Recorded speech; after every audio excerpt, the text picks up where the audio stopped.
ಚೆನ್ನಾಗಿ ಪ್ರಾಕ್ಟೀಸ್ ಮಾಡಿ ಮಾವನ್ ವಾಯ್ಸ್ ನನ್ನ ಕಂಟಕ್ ಬಂದಿದೆ ಅಂತ ಗ್ಯಾರಂಟಿ ಆದ್ಮೇಲೆ ಫೋನ್ ತಗೊಬಂದೆ. ಸರಿ ಸರಿ ಮಗನೇ ರಾಮಾಚಾರಿ, ಆ ನಿನ್ನ ಅತ್ತಿಗೆ ವೈಶಾಖ ಇದ್ದಾಳಲ್ಲ, ಅವಳಿಗೆ ಸ್ವಲ್ಪ ಕೆಟ್ಟಿರೋ ಅವಳ ತಲೆ ಯಾವಾಗ್ಲೂ ನೆಟ್ಗಾಗುತ್ತೆ. ರಾಮಾಚಾರಿ, ತಿಂದಿಯಪ್ಪ? ನಾನು ಫೋನ್ ಮಾಡಿರೋದು ನಿನ್ನ ಕೆಲ್ಸಕ್ಕೆ ತೊಂದರೆ ಆಗಲ್ಲ ತಾನೆ? ನನಗೆ ಚೆನ್ನಾಗಿ ಗೊತ್ತಪ್ಪ. ನೀನ್ ಈ ಗುಣ ತಾನೆ ನಮ್ಮ ಮನೆ ಸಂಸ್ಕಾರ ಉಳಿಸೋದು ಬೆಳೆಸೋದು ನಾನು ಯಾವಾಗ್ಲೂ ಹೇಳ್ತಿರ್ತೀನಿ. ಆದ್ರೆ ನೀನು ನಮ್ಗೆ ಯಾರಿಗೂ ಹೇಳದೆ ನಾನೊಂದು ಸ್ವಲ್ಪ ಬೇಸರ ಪಟ್ಕೊಂಡು ನೀನು ನಮ್ಮ ವಿಶ್ವಾಸ ಮಾಡದೆ ಅನ್ಕೊಂಡು ಅದಕ್ಕೆ ನಾನು ಇಷ್ಟು ದೊಡ್ಡ ಶಿಕ್ಷೆ ಕೊಡಬಾರ್ದಾಗಿತ್ತು. ಅದು ಈಗ ನನಗನ್ನಿಸ್ತಾ ಇದೆ. ಅದನ್ನೆಲ್ಲ ಮನಸ್ಸಲ್ಲಿ ಇಟ್ಕೊಂಡು ಈಗ ಮಾತಾಡ್ಬೇಕು ಅಂತ ಫೋನ್ ಮಾಡಿದೆ ಕಣೋ. ಹೌದು ಕಣೋ, ನೀನು ಯಾವತ್ತಿದ್ರು ಅಪ್ಪಟ ಅಪರಂಜಿ. ಇದನ್ನ ಅರ್ಥ ಮಾಡ್ಕೊಳಕ್ಕೆ ಇಷ್ಟು ಸಮಯ ತಗೊಂಡ್ಬಿಡ್ತದು. ನಾನೆಂತ ಪಾಪಿ. ನೀನು ಅದೆಷ್ಟು ನೊಂದು ಕೊಟ್ಬಿಟ್ಟಿಯೋ ಕಂದ, ಒಳಗೆ ಅದೆಷ್ಟು ಕೊರಗ್ಬಿಟ್ಟಿಯೋ. ಆಗಿದ್ದೆಲ್ಲ ಮತ್ತು ಇನ್ನು ಮುಂದಾದ್ರೂ ಸಂತೋಷವಾಗಿ ನಗನಗ್ತಾ ಇರಪ್ಪ. ಹಸು ತನ್ನ ಕರುವಿನ ಮೇಲೆ ಯಾವತ್ತಾದ್ರೂ ಕೋಪ ಮಾಡ್ಕೊಡುತ್ತೇನೋ? ಏನಾದ್ರೂ ತಪ್ಪೆಚ್ಚೆ ಇಟ್ಟಾಗ ಸರಿಯಾಗಿ ನಡೀಲಿ ಅಂತ ಕಿವಿತೆ ಅಷ್ಟೇ ಕಣೋ. ಅತ್ತೆ ಈಗ ನಾನು ಮಾಡಿದ್ದು. ನಾನು ನಿನ್ನ ತಂದೆ ಕಣೋ, ಇದೇ ನಮ್ಮ ಅನುಬಂಧ ಕಣೋ. ಹೌದು ಕಣೋ, ನೀನು ನಮ್ಮಪ್ಪನಿಗೆ ಮೋಸ ಮಾಡಿಬಿಟ್ಟಿಲ್ಲ ಅನ್ನೋ ಪಾಪದ ಪ್ರಜ್ಞೆಯಲ್ಲಿ ಬದುಕುವುದು ಅಗತ್ಯ ಇಲ್ಲ ಕಣ. ಯಾಕೆಂದ್ರೆ ನನಗೆ ವಾಸ್ತವ ಅರ್ಥ ಆಗ್ತಾ ಇದೆ. ನಾನು ನಿನ್ನ ನಿಜವಾಗ್ಲೂ ಕ್ಷಮಿಸಿದ್ದೀನಿ. ಹೌದು ಕಣೋ, ನಿಜವಾಗ್ಲೂ ನಾನು ನಿನ್ನ ಕ್ಷಮಿಸಿದ್ದೀನಿ. ಅದೇ ನಿನ್ನ ಹೆಂಡತಿ ಚಾರು ಬಗ್ಗೆ ಯೋಚನೆ ಮಾಡ್ತಾ ಇದ್ದೆ. ತಪ್ಪು ಮಾಡ್ತಾಳೆ, ಆದ್ರೆ ಅದನ್ನ ತಿದ್ದುಕೊಂಡು ನಡೆಯೋ ಬುದ್ಧಿ ಅವಳಿಗಿದೆ ಕಣೋ. ಅದು ನನಗೆ ಚೆನ್ನಾಗಿ ಗೊತ್ತು. ಅವಳಿಗೆ ಮನೆಗೆ ಬಂದಾಗ್ಲಿಂದ ಗಮನಿಸ್ತಾ ಇದ್ದೀನಿ. ಕಲಿಯೋ ಛಲ ಇರೋ ಹುಡುಗಿ ಚಾರು, ಕಲ್ಸೋ ಹಠ ಇರೋ ಗಂಡು ನೀ. ಹೀಗಿರುವಾಗ ನಮ್ಮ ಸಂಸಾರದ ಸಂಸ್ಕಾರಕ್ಕೆ ಆದಷ್ಟು ಬೇಗ ಹೊಂದ್ಕೊಳ್ತಾಳೆ ಬಿಡು. ತುಂಬಾ ಒಳ್ಳೆ ಹುಡುಗಿ ಕಣೋ ಆಕೆ. ನಿನ್ನ ಹಾಗೆ ಅಪ್ಪಟ ಬಂಗಾರ. ನಿನ್ನ ಸಂತೋಷದಲ್ಲೇ ಸದಾ ತನ್ನ ಸಂತೋಷ ಕಣೋ, ಜೀವ ಕಣೋದು. ಆದ್ರೆ ನೀನು ಹೀಗೆ ಸಪ್ಗೆ ಇದ್ರೆ ಆ ಹುಡುಗಿ ಮನಸ್ಸಿಗೆ ನೋವಾಗಲ್ವೇನೋ? ಪ್ರತಿ ಹೆಣ್ಣಿನ ಸಂತೋಷ ತನ್ನ ಗಂಡಿನ ನಗುನಲ್ಲಿರುತ್ತೆ ಕಣೋ. ನೋಯಿಸ್ಬಿಡುವ ಆ ಹುಡುಗಿ ಮನಸ್ಸನ್ನ. ಹೌದು ಕಣೋ, ನಾನೇ ಹೇಳ್ತಿರೋದು. ಅವಳಿಗಾಗಿರೋ ಬದಲಾವಣೆ ಶಾಶ್ವತ ಅಂತ ಗಮನಿಸೋ ಅವಶ್ಯಕತೆ ಇತ್ತು.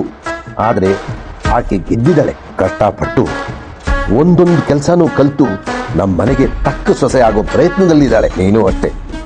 ಸಹಿಸೋದ್ರಲ್ಲಿ ಸಹನಾಮೂರ್ತಿ ಅಂತ ನಿರೂಪಿಸ್ಬಿಟ್ಟೆ. ನಿನ್ನ ಪದೇ ಪದೇ ಪರೀಕ್ಷೆಗೊಡ್ಡಿ ನಿನ್ನದು ಕಲ್ಮಶ ಇಲ್ಲದೆ ಇರೋ ಮನಸ್ಸು ಅನ್ನೋದನ್ನ ನಾನು ಅರ್ಥ ಮಾಡ್ಕೊಂಡಿದ್ದೀನಿ. ಇನ್ಮೇಲೆ ಈ ಮುನಿಸು, ಬೇಸರ, ದುಃಖ, ಅಯ್ಯೋ ನನ್ನಿಂದ ಹೀಗಾಯ್ತಲ್ಲ ಅನ್ನೋ ಪಾಪದ ಪ್ರಜ್ಞೆ ಯಾವುದು ಬೇಡ ಕಣೋ. ಮನೆಯವ್ರ ಜೊತೆ ಮೊದಲು ಹೇಗಿದ್ಯೋ ಹಾಗೇ ಇದ್ದು ಬಿಡು. ಯಾಕೋ ಪದೇ ಪದೇ ಅದೇ ಕೇಳ್ತಿದ್ಯಾ? ಕ್ಷಮಿಸಿದೀನಿ. ನನಗೆ ಕೋದಂಡ. ಹಾಗೆ ನೀನು ಚಾರು, ಅರ್ಥ ಆಯ್ತಾ? ಇನ್ಮೇಲೆ ಯಾವ ಕಾರಣಕ್ಕೂ ನೀನು ಕೊರಗಬಾರ್ದು. ಸಂತೋಷವಾಗಿರ್ಬೇಕು. ಮನೆಯವ್ರ ಹತ್ರ ಸಹಜವಾಗಿರು, ಆಯ್ತಾ?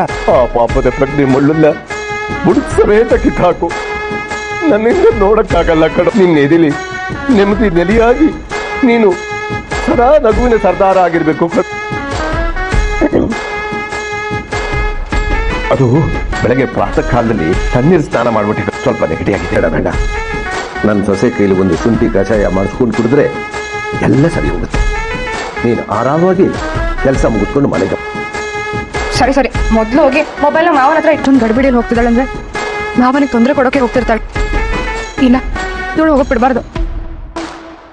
ಯಾರೋ ಅನ್ನೋದು ಮುಖ್ಯನಾ ಅಥವಾ ಈ ಮನೆಯಲ್ಲಿ ಸತ್ಯ ಗೊತ್ತಾಗೋದು ಮುಖ್ಯ? ನಾಟಕ ಆಡ್ತಾ ಇದೆ ಅಂತ ಈ ಮನೇಲಿ ಗೊತ್ತಾದ್ರೆ ದೊಡ್ಡ ತೊಂಬಿನೇ ಆಗುತ್ತೆ. ತಲೆ ಮೇಲೆ ಎತ್ಕೊಂಡು ಮೆರೆಸ್ತಾ ಇರೋ ನಿನ್ನ ಹೊಸ್ಲಿಂದ ಎತ್ತಿ ಆಚೆ ಬಿಸಾಕ್ತಾರೆ ಅನ್ನೋದು ಗೊತ್ತಿದೆಯೋ ಗೊತ್ತಿಲ್ಲ? ಏನ್ ಮೇಡಮ್ ನೀವು ಒಳ್ಳೆ ಕಿತ್ತೋಗಿರೋ ರೆಕಾರ್ಡರ್ ತರ ಯಾರು ನೀವು ಅಂತ ಕೇಳ್ತಾ ಇದೀರಾ? ಅದನ್ನ ಬಿಟ್ರೆ ಬೇರೆ ಮಾತು ಬರಲ್ಲ. ದೊಡ್ಡ ವಿಚಾರ ನಿಮ್ಗೆ ಹೇಳಿದೀನಿ, ನಿಮ್ಗೆ ಮಾತು ಬರಕ್ ಹೇಗ್ ಸಾಧ್ಯ ಹೇಳಿ? ನೀವು ಬಸ್ರಿ ಅಲ್ಲ ಅನ್ನೋ ವಿಚಾರ ನನಗೆ ಗೊತ್ತು. ಗುಟ್ಟನ್ನ ಹೊಟ್ಟೆ ಒಳಗಡೆ ಇಟ್ಕೊಳ್ಳೋಣ ಅಂದ್ರೆ ಯಾಕೋ ನನ್ನ ನಾಲ್ಗೆ ಮಾತೇ ಕೇಳ್ತಿಲ್ಲ. ಇದು ಬುದ್ಧಿವಂತ ಲಕ್ಷಣ. ಅಂದ್ರೆ ಈಗ ನಾನು ನಿನ್ಗೊಂದು ಕೆಲಸ ಹೇಳ್ತೀನಿ, ಅದು ನೀನ್ ಮಾಡು. ನಿಮ್ ಮನೇಲಿ ಆಚಾರ ಇದಾರಲ್ಲ, ನರಸಿಂಹಾಚಾರ್, ಸಾರಿ ನಾರಾಯಣಾಚಾರ್, ಅವರು ಬೀದಿಯಲ್ಲಿ ಭಿಕ್ಷೆ ಬೇಡ್ತಿದ್ದಾರೆ. 2-3 ಮನೆಯಲ್ಲಿ ಭಿಕ್ಷೆ ಬೇಡಿದ್ದಾರೆ. ಇವಾಗ ನೀನು ನಾರಾಯಣಾಚಾರ್ನ ತಡೆದು ಮಿಕ್ಕಿದ 3 ಮನೆಯಲ್ಲಿ ನೀನ್ ಭಿಕ್ಷೆ ಬೇಡ. ಹೌದಾ?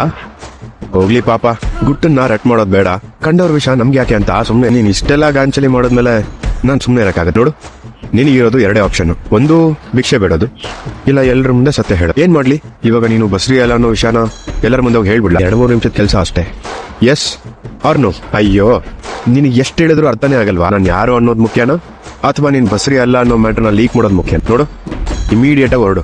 ನಾನು ಆಮೇಲೆ ಕಾಲ್ ಮಾಡ್ತೀನಿ. ನಮ್ಮ ಕಡೆಯವ್ರು ನಿನ್ ಸುತ್ತಲೂ ಇದ್ದಾರೆ.